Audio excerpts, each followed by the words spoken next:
One of the most successful American rock bands in history, Bon Jovi is a household name around the globe. But the members of the group have suffered their fair share of setbacks. Here are some of the darker and more challenging moments in the lives of the famous bandmates.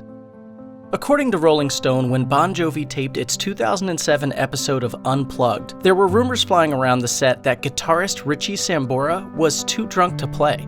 His team denied that there were any problems. Nevertheless, a few days after the June 5th session, a band representative told Us Weekly that Sambora had checked into a Los Angeles drug treatment facility to address his issues with alcohol. A source also told Us Weekly that Sambora was going through a hard time following a rapid chain of stressful events that included the death of his father, the finalization of his divorce from Heather Locklear, and relationship problems with girlfriend Denise Richards. A few months later, Sambora spent an additional week in rehab at Utah's Cirque Lodge facility.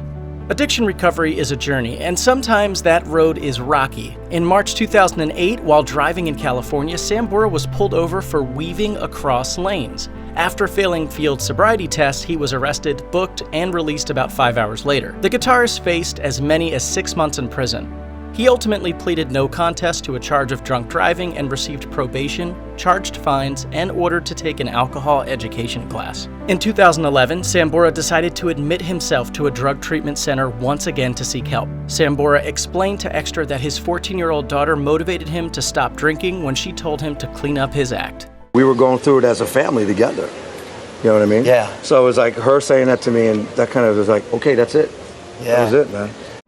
While Bon Jovi was on a hiatus in the early 90s and before recording its 5th studio album, Keep the Faith, the band's members pursued various projects. John Bon Jovi recorded his solo debut, Blaze of Glory, and Richie Sambora made his record, Stranger in This Town. Bon Jovi keyboardist David Bryan played all over Sambora's album while also recording the score for the movie Netherworld. Unfortunately, he also spent a large portion of his Bon Jovi hiatus recovering from parasites he believes he acquired when the band toured through South America. These dangerous little creatures absolutely ravaged Bryan's body. He lost 40 pounds and could have died. Bryan told Keyboard magazine in 1993, "They ate out my intestines and my stomach and put me out of commission for about 6 months." Bryan went on to make a full recovery, and to this day he continues to enjoy a very long, successful career with Bon Jovi.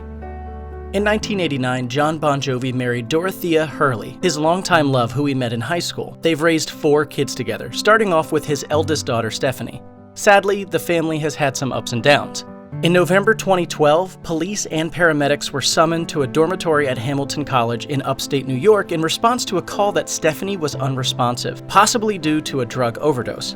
It was a traumatic moment for the family, but luckily she was treated and quickly released from a local hospital. In an interview with Katie Couric, Bon Jovi said, "That problem is much more prevalent than I knew. It happens to all kinds of families all over."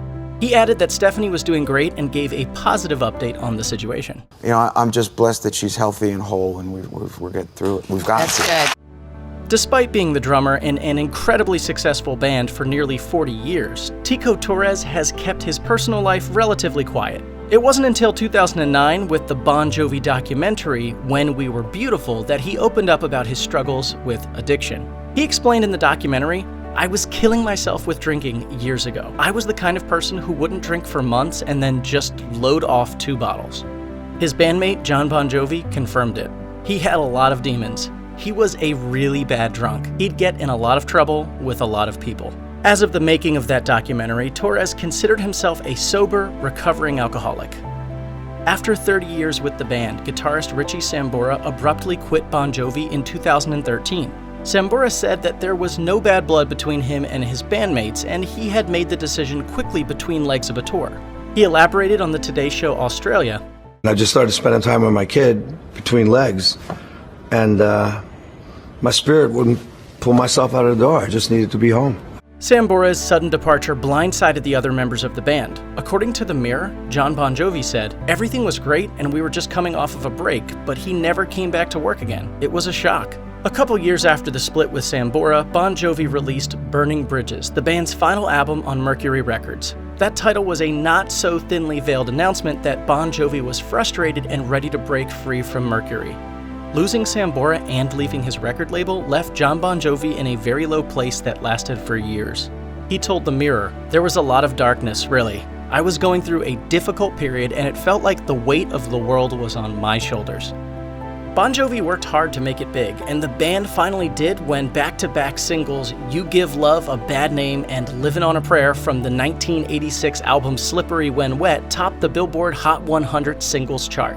The support tour for the album took up most of 1986 and 1987. Then they had to head back into the studio to record the 1988 album New Jersey. Achieving and maintaining that kind of success and fulfilling all the duties it requires can leave a person physically, mentally, and emotionally drained. According to The Mirror, that's how Jon Bon Jovi was feeling in the early 90s when he suffered a breakdown.